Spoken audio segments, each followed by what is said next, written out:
Welcome everybody to today's Believe in Serverless session. I am Andres Moreno, and today with me I have Greg Olmstead and Justin Borland giving us a talk about moving scaled workloads to AWS ECS Fargate Spot for less than a coffee a day. Get these on. Welcome. How are you doing? Hey, doing well. How are you? I'm doing well. great. Living the dream, right? Day by day, hour by hour. You were talking. You've already got a head start in the day. You're almost ready for lunch, and Yeah. I'm just waking up. So, kind of the differences in time zones and lives. There you go. For sure. Yes, exactly. Some of us drag our butts around all day, so I mean, it is what it is. Cool. So let me pop in your slides, and I'll let you take it over for everybody joining us. Just pop in your questions in the chat. We'll address them at the end. Good. So, cool. See you guys in a bit. Okay. Well, thanks everybody for joining. As the title slide indicates, we're here to talk about moving scaled workloads to ECS Fargate Spot for less than a cup of coffee a day. Cup of coffee, today cup of coffee costs you a lot of money, right? So we're going to be more talking about the colloquial cup of coffee, the 2005 kind of cup of coffee. I know you can, if you live in New York City, you can get a cup of coffee for $15. We're not going to be doing that. So who are we? My name's Greg Olmstead. I've been a software engineer and a cloud architect turned into a cloud security architect for about the last 18 years. I spent some time working in the nuclear industry for the government in Canada, where I'm originally from. Worked for the banks in the capital market sectors, building trading systems and front ends for those systems in the credit and risk and fixed income trading space. I moved over to Thomson Reuters to work a little bit more closer to the tech side and to leave my soulless management job to go and be an engineer again because I couldn't bear not having my hands dirty anymore. And I was lead engineer there for a while. I moved to New York with Refinitiv when they sort of split off in the Blackstone deal and became their principal engineer for about 2.5 years. And now I'm the cloud security architect in the chief technology office at Bloomberg. I also ran Spark IT Solutions with my friend Justin here since about 2007, so it's been a really long time. And our business has evolved from building small business setups with QuickBooks and NASs and stuff like that into building our own products in the open source and semi-closed source spaces. I have one inventor credit on a patent for a machine learning system I built at RBC, and with one pending, and it's been pending since just before COVID, so it may be pending for a long time yet. I've spoken at B-Sides Augusta, the Canadian Technical Security Conference, and at the Art into Science conferences. And many of those talks are available on my YouTube playlist, on our YouTube playlist, because all of those talks happened together. I'm a private pilot. I learned how to fly in Canada. I owned a 1975 Piper Warrior with 3 of my friends who didn't bother flying it, so I was the only one who got to fly it, but I only had to pay for a quarter of it, which was great. And I love a good Manhattan or last word. Those are my drinks of choice. So if you see me out at the cocktail bars in the city in Manhattan, please do come up and have a chin wag and buy me last word. And I'll kick it over to Justin. My name is Justin Borland. So similar to Greg, we both started out at Atomic Energy. I had my clearance in second year and started my security career there. I did 3.5 years at BlackBerry and then moved down south to, I did 5 years at Equifax. I built the system breach with in 2017. I ran countermeasures for that. So I built the packet capture systems and all the logging systems and stuff like that we used over there. 4 years after, or 4 years at Barclays after that. And then for the last 3 years, I've been at Uncork, which is a no-code platform. Yeah, I'm the head of threat detection and response over there and IT ops as well. So run all the back office engineering and that kind of stuff. So Greg and I have been doing all sorts of fun stuff since 2007. We also, in addition to doing all the conferences Greg mentioned, I've spoken at FSI SAC a bunch for Equifax and Barclays and Uncork. So Greg put the patents out there. I don't have patents, but I do have some CVEs, 2 in Qualys and 1 in MISP. But I like to take my toy and see how the sausage is made. So in addition to that, I love playing music and woodworking, and I have 2 small kids, so a lot of my spare time and hobbies are them, for the foreseeable future. But yeah, I think we could probably jump right into this. So why are we burning these electrons, right? Well, this idea, the concept for our tool started in COVID. Everybody was at home. A lot of people had that altruistic bone they wanted to tickle. What were we going to do? We don't know, no end in sight. And so at the time, I was dealing pretty heavily with a threat actor called Yalashanda that was doing bulletproof hosting for um, criminal groups, and they were taking advantage of a lot of banks branding and stuff like that. And uh, you know Greg and I basically had the hypothesis that, well, CertStream is publishing all these TLS certificates that these bad people are using. What if we just pick up where they leave off on the public ledger and start fingerprinting that, right? And then the long and the short of it is we need that OODA loop to be really, really small when bad actors start standing up, bad infrastructure. We'd love to know about it first, and this seemed like the sort of the natural way to do that. So, what is our project? Our project is called Cetus. Why Cetus? Well, Cetus is a Greek mythological sea monster, and we were boiling the proverbial ocean. And so it seemed sort of fitting that that's what we called it. And what it basically, boiled down to was the certificate transparency, CertStream, goes and publishes a public ledger of all the TLS certificates that are issued in the world by all of the CAs. So what we aimed to do was go and take that transparency data and use it to fingerprint the infrastructure so that we could go and get a better understanding of what people were standing up where.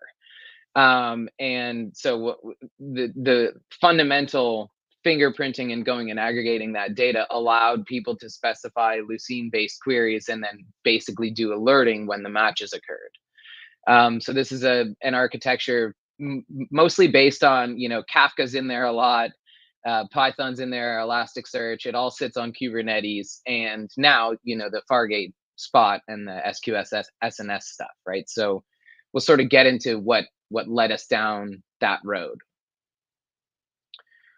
So we could have done this completely serverless, and Greg begged me to do it completely serverless, right? But you got to think where we were at the time. This is COVID.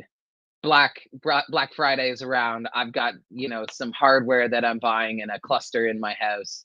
So, we started this on our own Kate's cluster in the house.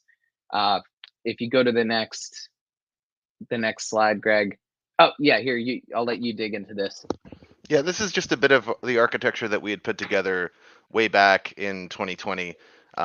Basically, what you're looking at is a bunch of ingesters. The idea was to be able to ingest a lot of different forms of data. CertStream was the first one, but Pastebin was also on the table, and several other sources of data. The bubbles you see in blue are future state, and the bubbles you see in white are current state. The everything runs through a sort of decentralized and asynchronous Kafka system. So none of the microservices actually talk to each other, which is what we wanted. We wanted to be able to scale up and down all of the individual components so that they didn't have any effect on each other, and so that we could tune for scale however we needed to. That uses a distributor service through a job system so that we can say a certain type of ingestion has a certain type of processing, and we can mix and match those different types of ingestion and processing, also send stuff back for reprocessing, all of that sort of thing, so that we keep it as decentralized as possible, either as decoupled as possible, I should say, and put a major gap between the ingestion, the processing, and the output.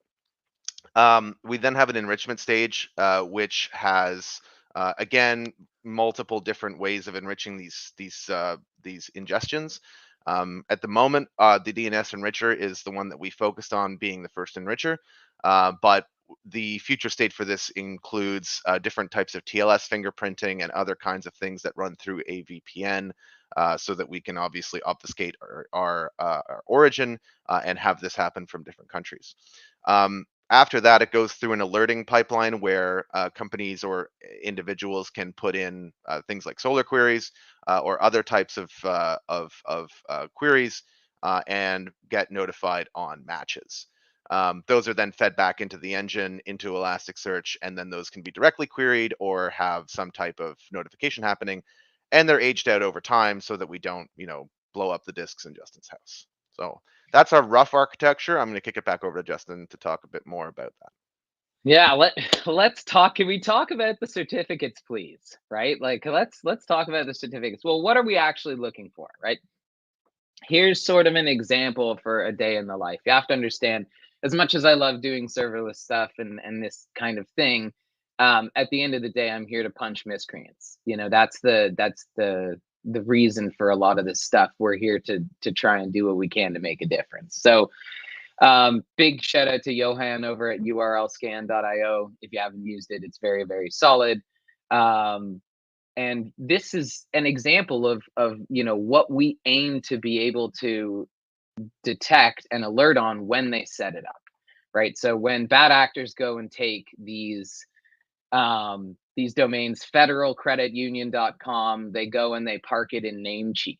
Well, the fact that like you have something that looks like a credit union, but it's hosted in Namecheap is in itself anomalous, very anomalous, right? So in some cases, finding the needle in the haystack here is just as simple as saying, all right, if you have these type of lure looking names, but you're in this hosting provider or what have you, oftentimes that's enough to get you maybe a little more refined feed. It won't be a perfectly clean kill, but it'll be pretty close. Go to the next one.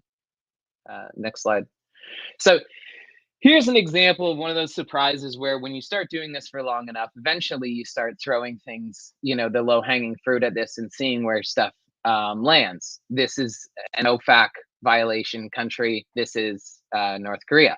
And so in our tool, we were able to see that they had bought a Tongan domain, tunny.to, and they had gone and set that up in an ASN that is being advertised as being from North Korea.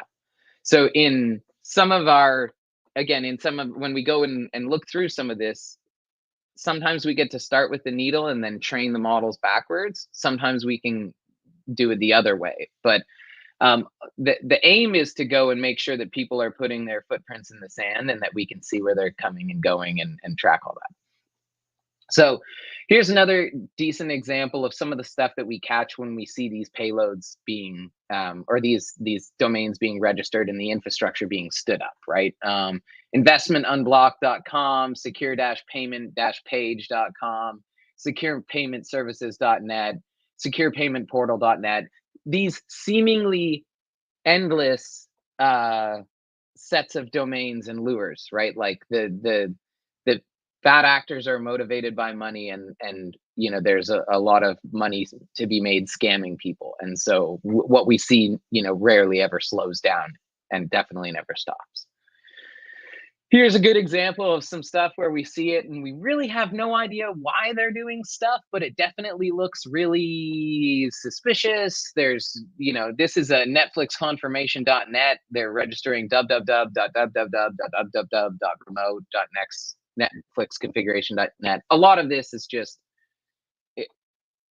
instantly when we see it, we can go and infer that you're not dealing with something that's legitimate, and then you can go and make an informed decision and go and work with the takedown providers and the people who can go and start affecting change to these bad actors. So what's next, right? Countermeasures, right? So for us, in the security space, a lot of this leads to what are we going to do? How can we do this? Well, when tools, even things like serverless and all that, when they're being stood up as infrastructure as code, often there's like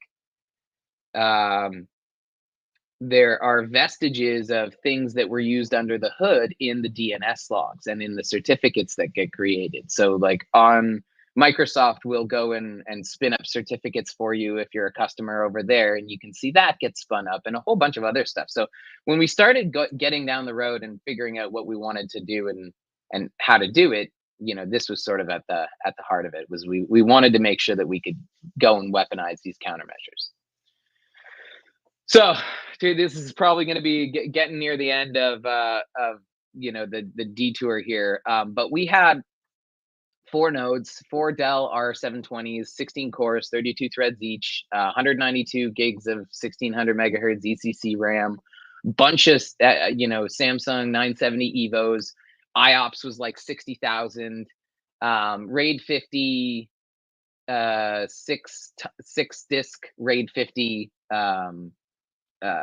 LVMs, and then 4 1 gig NICs on the box. You know, it was basically the cheapest budget Kubernetes cluster that you could get while still having really good backplane on the hardware for things like storage and stuff like that. And we had enough RAM that we were able to go and do all sorts of things. We tested doing certain things in RAM disk and seeing if that would help and all sorts of fun stuff. So it's not like we didn't have necessarily hardware per se.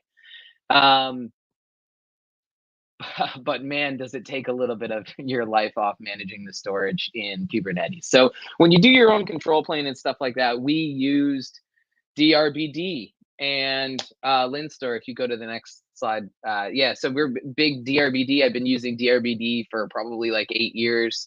It does a lot of the block level replication so that you can, you know, back in the day, used to run dual primaries, connect them with a crossover cable. You could send logs to box A that get replicated at a block level to box B. That has since evolved into having disk list stuff so that you can go and run your own hardware where it will go and do all the thin provisioning for you. You set up an LVM pool, a thin pool, and it will go and on the fly do all the stuff you need to spin up and down the pods and then have that seamlessly work with your Kubernetes cluster. So what happened, you know, was we had this massive influx of TLS certs. So what, you know, people will set their cron jobs up to go and reduce certs maybe on the first of the month. And what we would see is this massive influx of traffic and stuff that we would need to process. And we would go and we would have our Elasticsearch cluster there. Kafka would be chugging along, almost no CPU being spent, right? But then we need to go and spin the pods up to go and do the digs. So we were spinning up anywhere between 30 and 100 pods on a 4-node cluster. We were over provisioning from a CPU perspective, right? Main reason we were doing that was because we were seeing a lot of IO wait time on the network. You'd go and pool out these digs. Half of your time is network IO waiting for things to come back. And so to try and make the most amount of that time, we were going and spinning up 30 to 100 pods. We were having the pods have their own pools, you know, 2 to 4 threads, and slicing and dicing that way. And what happened was it would cause the CPU to spike, which would cause Kafka to slow down, and it would cause Elasticsearch to slow down. And, you know, because the mail never stops, that would cause this cascading failure where ES would start tanking. It would provide back pressure to the pods. The pods would sit there and wait, and you would start losing time context switching like crazy, just doing sleep and waiting for stuff to come back and be able to run. And so, you know, the pods would eventually starve out Elastic. You'd lose a node in the cluster, and then the cluster would turn red, and you'd have cluster state issues and stuff like that. So it really became it really became an interesting problem to have, because we had genuinely outgrown our hardware. And like, try telling that to my wife. Right? I mean, here I am, you know, shopping on Black Friday, getting as much as I can gear wise. And so we moved the gear into a colo. I think you can go to the next one. And then we started optimizing everything we could. We put it closer to the internet. We started using DNS hops that were closer. We rewrote the binaries or the libraries that we were using to query DNS.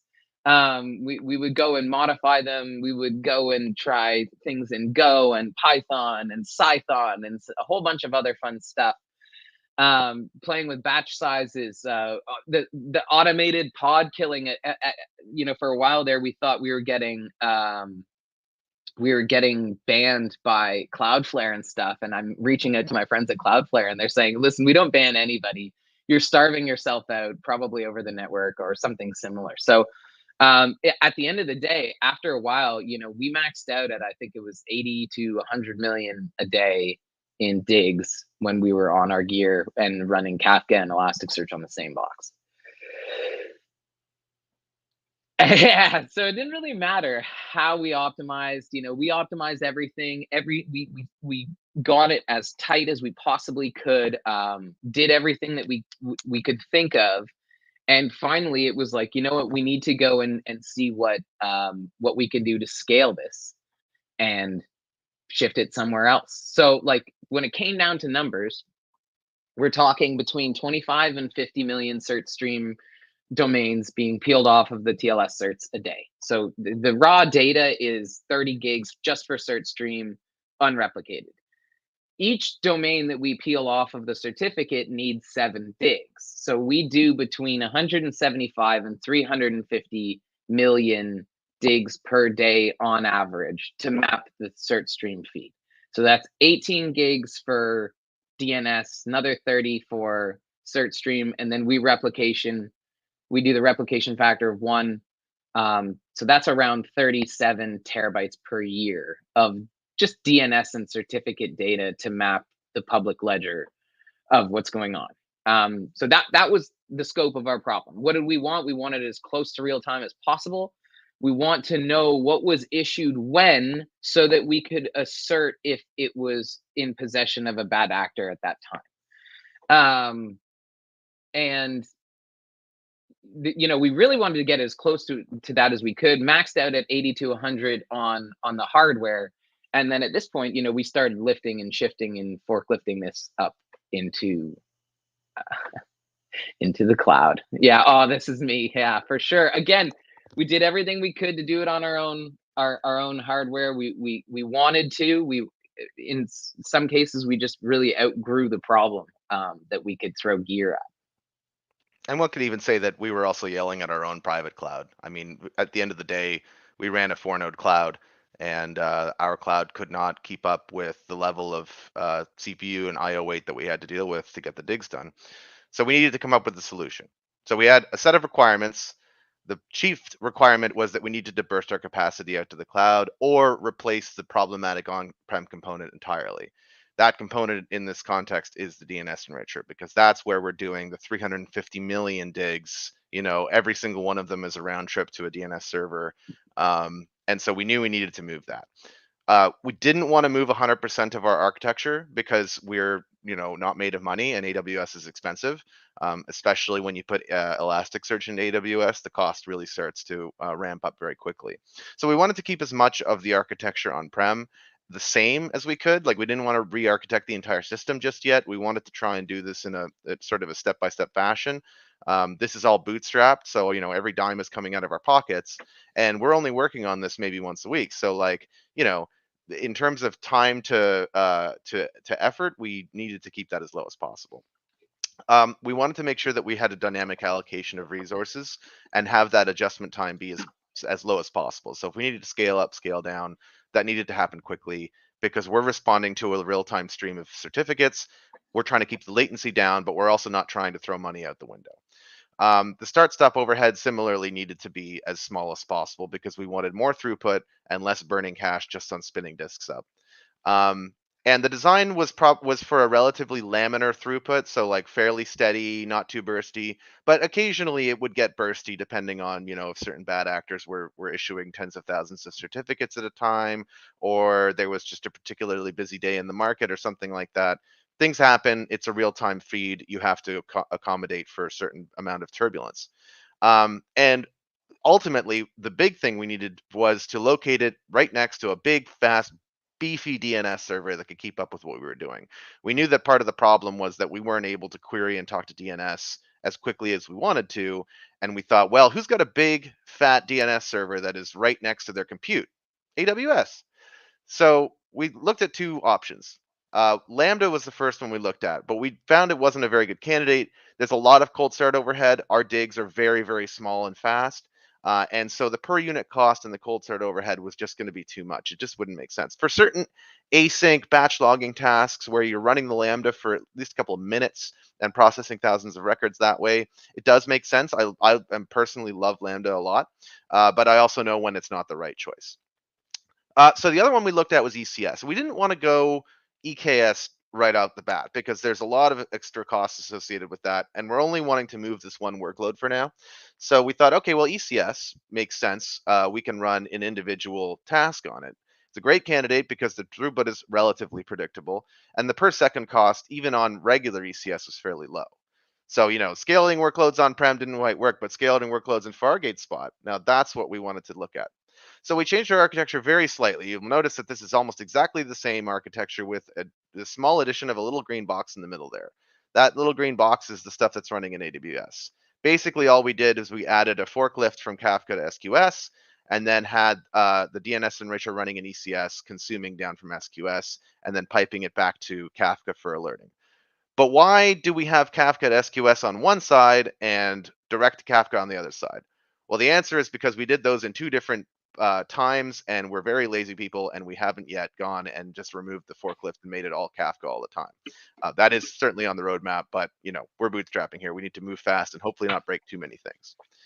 So, did I do this right? I did not. Okay, there. So what are some of our considerations? Well, obviously, the chief consideration for us is cost. We're doing this to try and minimize our cost and maybe sort of shift some of the cost up to the cloud. Maybe we can spin down some of the metal hardware. But ultimately, we wanted to try and solve the problem for as cheaply as possible. So obviously, we were looking at what are the things in ECS that give us, the best possible sort of cycles per dollar here. So ECS Classic gave us a sort of predictable VM cost model, and it was cheap. But we're wondering, is it really cheaper than Fargate? We couldn't really do savings plans. That's getting way too over our heads. We don't want to pay that kind of money out of our pocket up front. We didn't even know if this was going to sort of work out and we would stay in the cloud. So we wanted to be as elastic as possible and avoid as much commitment as we could. So what's the actual cost differential between ECS Classic and ECS Fargate? So I broke down some of the numbers here. We don't have to go through each individual number. So on its face, ECS Classic is a little bit cheaper than ECS Fargate ARM. But wait, our workloads are super interruption tolerant. The DCS enrichers can be spun down at any time and spun back up at any time, and everything will just sort of queue up and naturally wait for its turn. We can also run it across multiple AZs, even regions, and we can tolerate sort of an indefinite delay. I mean, obviously indefinite that you're starting to get out of the realm of being business acceptable, because once your certificate's 10 minutes old and the DNS data gets pulled for it, it's starting to become less useful for those ephemeral instances. But it does mean that Spot's on the table. So we had the choice of either ECS Classic Spot or ECS Fargate Spot. A Classic Spot uses a bidding system where you specify the max you're willing to pay, and then if there is spot capacity available for that maximum amount, you get allocated that spot. So at the time of writing these slides, the max the max bid was around 1.18 cents per hour, so about $4.30 a month for the scale we were dealing with. And I mean, that'll fluctuate a bit. Well, that'll fluctuate a lot actually, based on the bid ask price on the spot market. But Fargate Spot uses longer term trends to establish a price, and the price will it will move, but it will move more as trends change rather than as a direct result of a bid ask on a market. So at the time of writing, it was 0.0074 per processor. And so when you calculate all that out based on how many processors, we were looking at about $5.40 a month. And that will also fluctuate, but it's a little bit less. So it's a 20% difference, right? ECS Classic Spot is cheaper. It wins, right? Well, yes, but actually no. there's a lot of considerations on top of that we wanted to deal with. Now, I'm about to get into some speculation, and I don't know if I'm going to get roasted in the comments here, but we're going to find out. What we saw was that ECS Classic Spot was getting preempted quite a bit more often than Fargate Spot was, and my thought there was, well, Classic Spot, you are looking at very specific EC2 instance types. You have to say, I want a C6 medium, or I want an M4 large, and so on. And if there are spot capacity for those instance types, then you will get it. And there are different bid asks for those different instance types. But because you're looking at specific instance types, and perhaps you then have to scale based on what instance type you get and how many CPUs and gigs of memory it has, you're much more prone to spot exhaustion and interruptions, because if there are no C6 mediums available, there are no C6 mediums available, and you don't get capacity. But Fargate Spot runs by you allocating a certain number of vCPUs in memory, and that means it can technically run on any hardware that's available in the pool. Now, do they have a different pool for Fargate versus Classic? Probably, but it does still mean that you don't constrain yourself to specific instance types. And so from our perspective, it seemed like that would give us a much more reliable ability to use Spot. And from our from what we've observed in running this for probably about 6 months now, is that is totally the case. I don't think I've seen a single Spot preemption happen once we moved into Fargate Spot. And if it has, it certainly hasn't affected our latency at all. Whereas the Classic Spot was a lot less reliable. And now we also don't have to do this complex scaling logic where we say, oh, we got allocated an M4 large that's got 4 CPUs, so we can run 2 processors on it, and so on. The other thing is that if you're running on Classic, the minimum amount of CPUs you get on a box is 2. So that means that we need to run at least 2 processors per box in order to, try and make effective use of that space. And now, I've already said, if you want to try and prevent yourself from getting preempted more often in the Classic space, you need to start looking at other instance types to try and balance yourself across a larger pool of potentially available Spot instances. And that means you're going to have to run more or less workloads on those instances to utilize the space. But not all of them are balanced in the way that we want them to be balanced, right? We want like 1 CPU to 2 gigs of memory, and not all instances, in fact, most instances are not balanced that way. They're balanced either more heavily on the memory side, more heavily on the compute side. Some are burstable, some are not burstable. And so you end up with a much lower granularity, because perhaps you're going to get allocated an instance because you either you get allocated an instance you don't really want, or you get no instance at all, that is wasting space either on the memory side or on the CPU side. And now you're burning cache for no real reason. So if we're not utilizing the machine to its full potential, we're overpaying for that compute. If we're only running 2 processors on a system that could run 4 if we had more memory, we're overpaying for that compute by 50%. And then there's the usual trade-offs that everybody is aware of.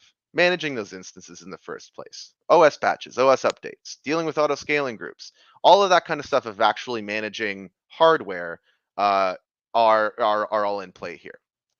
So our conclusion was that the difference in pricing, which is fairly minimal, I mean, at our scale anyway, was worth it for the added flexibility and lower potential of workload interruption. Now, again, I'm very happy to be told I'm wrong about the whole way that Spot works in Fargate. I looked around for documentation explaining this. Unsurprisingly, I don't find anything from AWS, because I don't think they really want us to know in too much detail how they dole out the Spot capacity in Fargate. But from our observations, it does seem that is the case. If we had a significantly higher scale, and we already have a pretty high scale, but if we were scaling to 10, 100, 1,000 times what we're dealing with now, we probably would make different considerations, right? That's when the difference starts to get pretty large, and you might start being more interested in having finer grained control over your scaling logic. And so we might look then back at classic Fargate ARM, or just regular Kubernetes or something like that. But right now, this made the most sense. Also, Fargate Spot only runs on x86 or x86, x64. Once Spot ARM is available, if it ever will be, that window will continue to narrow, where the price comes even closer together. So, okay, we've dealt with compute. Great. Now, what about networking? Now, this is where the cost really starts to become a problem. Frankly, I should have put this right up front, but I wanted to talk a bit more about Fargate Spot, because it is the title of this talk. But the NAT gateway, I think everybody knows here, and we've had multiple conversations about it on the BIS channel, is expensive. I mean, it's robbery, but we shouldn't be saying it's robbery. So it's expensive. It cost as much as all our compute combined, and that was even pre-optimization, right? So like we're looking at 45 cents or 4.5 cents an hour just for the NAT gateway to exist, and another 4.5 cents per gig. And God help you for shipping a bunch of data down, which I mean, we kind of are. And the worst part is it's not actually necessary. Like it's very convenient if you're running a lot of workloads in private subnets where they don't have public addresses, and you want it to be able to scale up and scale down.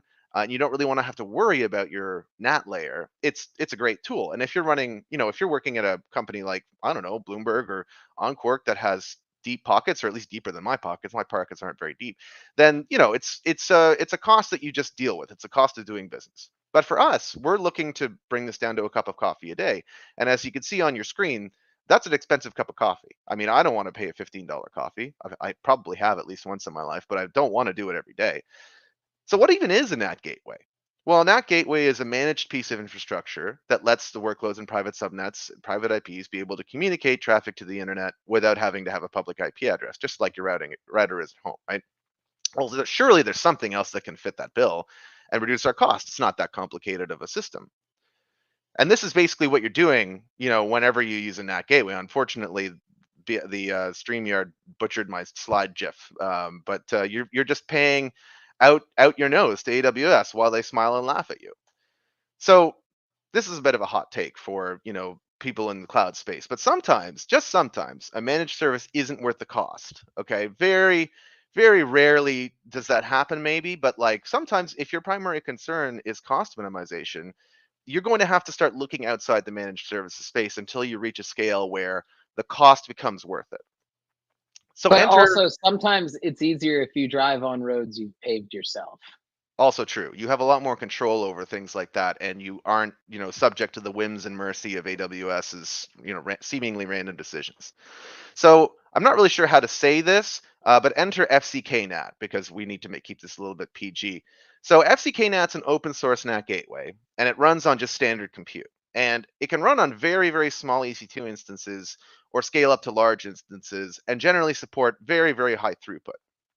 And you can also leverage burst networking capacity on burstable instances to deliver significantly higher network throughput for short periods of time. That worked out really well for us because, as we said, we have a fairly laminar flow of our data, but every once in a while we have these bursts where we need to accommodate those. That's generally why T instances exist in AWS in the first place.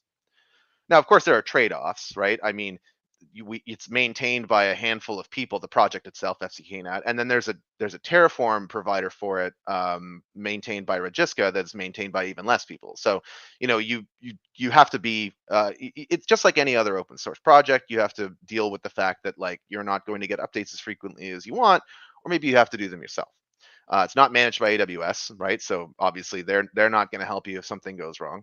You're responsible for your own compute, right? So now we're stepping again outside of the serverless space, which we could probably stay in it, but like we will further minimize our cost if we use a teeny tiny little ARM instance, and run it on that. And it's not a panacea, right? We had to run our own fork for a while. Like we had to contribute a few things back. There were a few conflicting PRs that didn't jive with each other, and so we had to massage it to our needs. Now, since then, it has caught up with all those PRs. Basically, the maintainer came back from vacation, and everything has now been merged.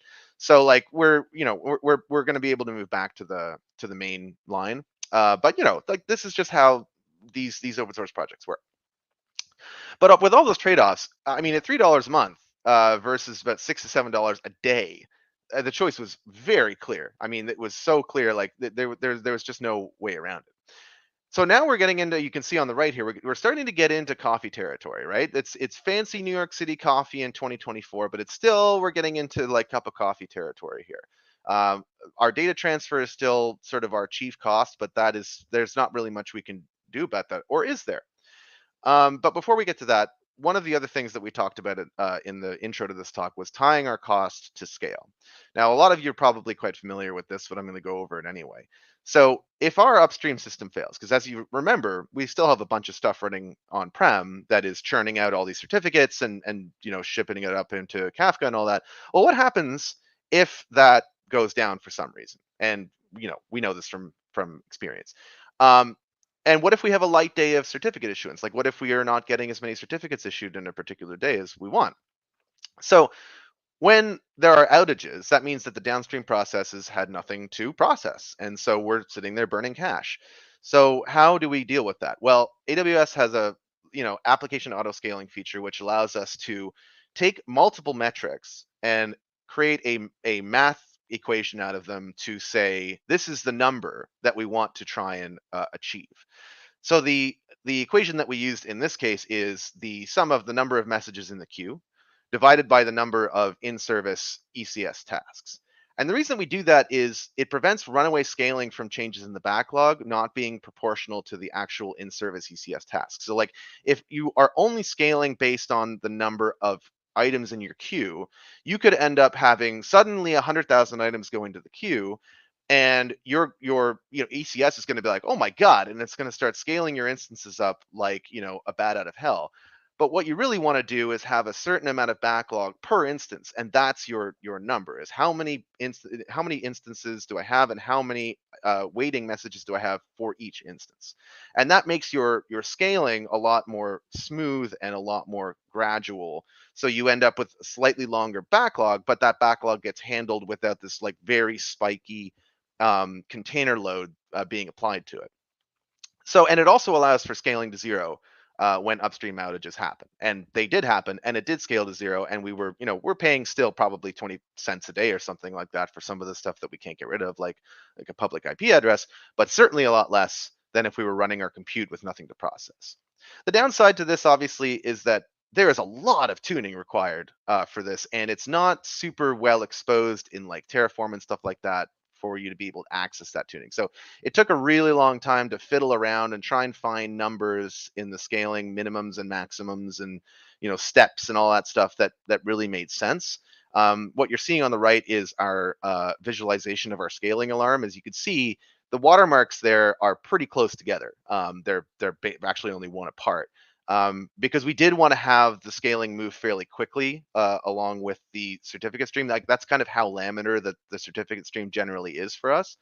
But it does work quite well. You do end up having one task kind of go up and down a lot, but it's still saving you money over either having, let's say, 6 tasks all the time, and you're not building a backlog like if you had 5 tasks all the time. So that does and work really well.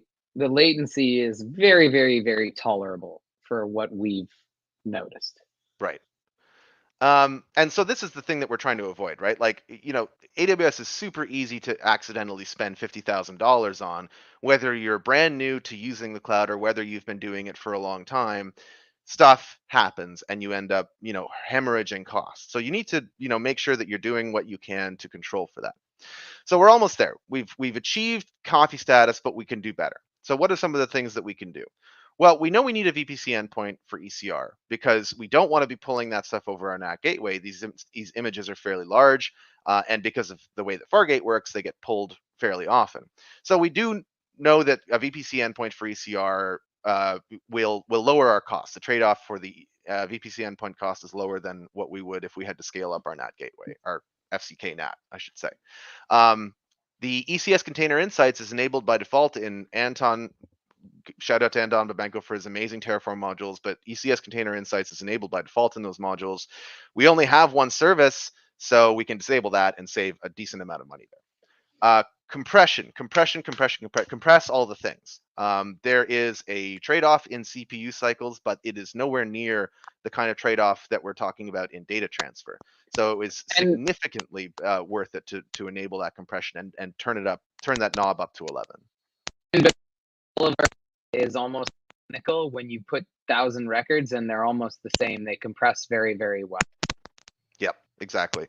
And on that note, like maximizing the message size in SQS to reduce the number of API calls. Like every byte counts. You can really pack a lot of compressed messages into an SQS message. I think I don't remember the number but we have like thousands of certificates, maybe 3 or 3,000. 4,000. I think Yeah, it's like 3,200 or something that 3,500, we can something like get it. that in a single SQS message, right? So like that really keeps you down in, I think we're staying in the free tier the entire month for SQS. Like I remember we get warnings about it, but I don't think we've ever actually gone out of the free tier for SQS because of that. But And the mechanics for that were basically looking at the envelope size and then keeping track of a counter and saying, all right, when I add something and it goes over, don't add and show the wide. So we're literally stuffing as much as we possibly could per. Yeah, we're leaving transaction. maybe 5 bytes per message on the table, which is in the grand scheme of things almost nothing.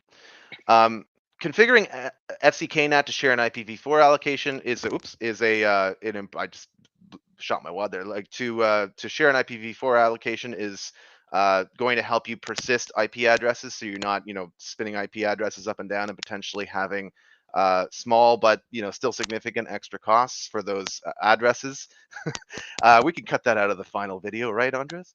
We want to use ARM wherever we can for FCKNAT. Like that is definitely bringing the cost down. Like anytime you can use ARM, especially when you're doing container workloads, you should use ARM. It significantly saves you in cost, and it even has additional security features that the x86 CPUs don't have, like memory encryption, for example.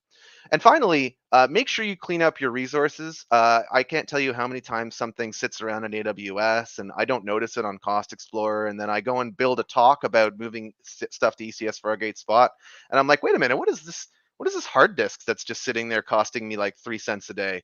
And it turns out it's like an old EBS volume from a Kafka test instance that we had to test, talking to Kafka, and we spun down the instance, but it didn't spin down the disk. And it's like, well, that's just costing me, not zero. It's maybe $1 a month, but hey, that's $1 I would have in my pocket. So after we've done all of this, how are we doing? Well, we're doing pretty good. We've achieved 2005 coffee prices. I did look at the coffee prices year by year to find out what year we had achieved in our coffee prices. When we're out of the free tier, we're looking at around $2.35 average runtime per day.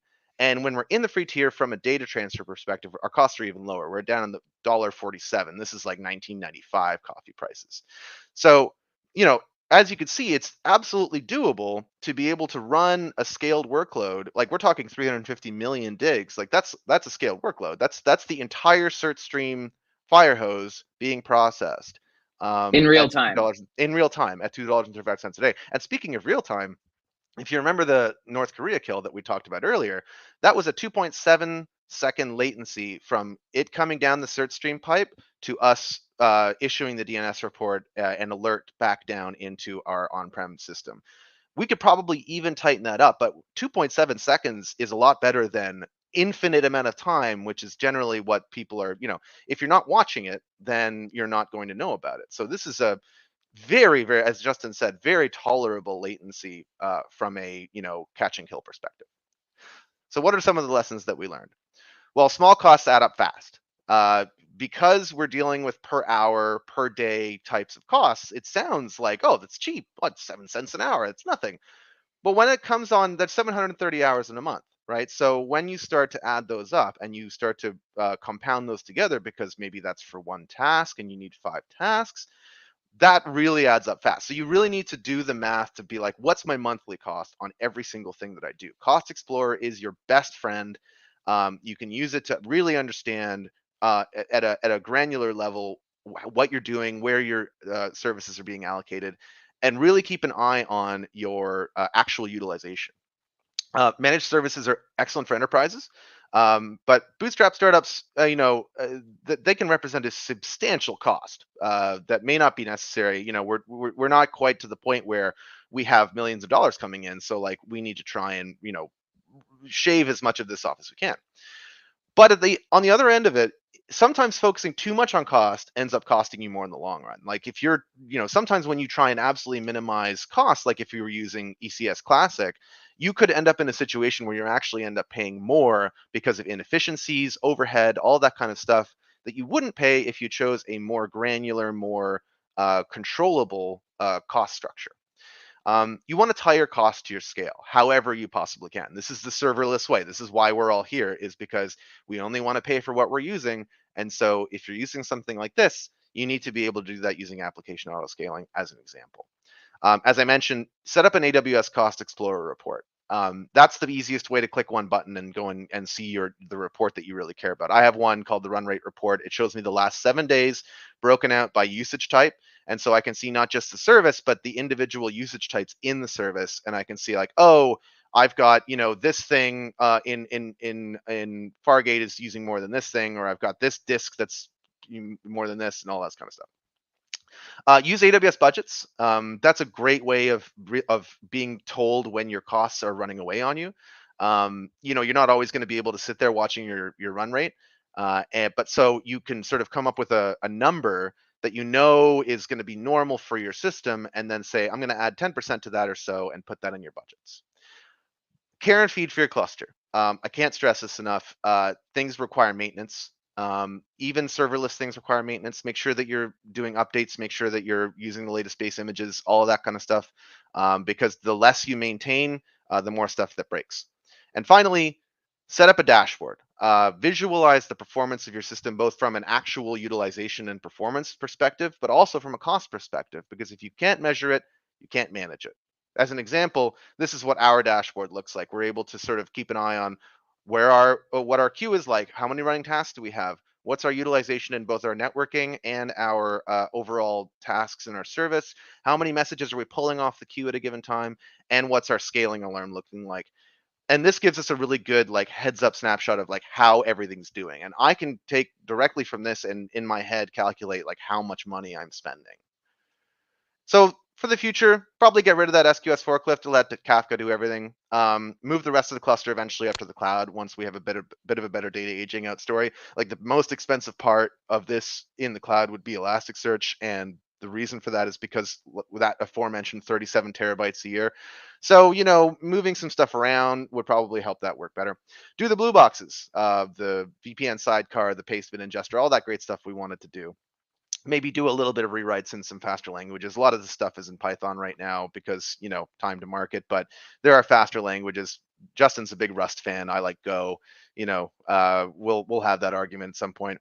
And ultimately, get some folks to kick the tires and light the fires and, really get this thing to get flexed out. And that's the rest. That's our talk. Thank you so much for joining. If there's any questions, please feel free to post them in the YouTube chat. We'll take about 5 minutes here. Unless nothing comes through, of course. Otherwise, I really appreciate everybody coming and listening to our talk. I'm on the BIS Discord as Lurkst, LERXST, if anybody wants to reach out to me on a DM. And I don't think Justin's on the Discord yet. I should probably go and join that now. He probably should join that. And we'll I don't know if when he joins, we'll post a comment on the YouTube video or something. So it'll probably be Joe Blow. If you see Joe Blow in there, it'll probably be me. So yeah. Cool. Yeah, you should join. You're pretty active there. So there's a lot of good conversations going on. Great presentation. I like to see all the iteration of what went through your brain and kind of your thoughts on optimizing. And it's like $7, still too much. Let's go lower. You guys I can't afford $7 a day. Yeah, no way. Nuts. But it's pretty cool. The lessons learned, they make just a ton of sense.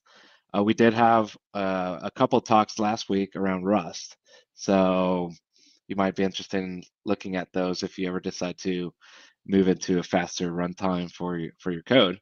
I did see some interesting talks on the calendar. I definitely want to go back and check some of those out for sure. Yeah, it's a big hype, right? And it's in the hype train. A lot of people are doing a lot of good stuff with it. There's surprisingly a lot of tooling already for it there in the serverless space as well. So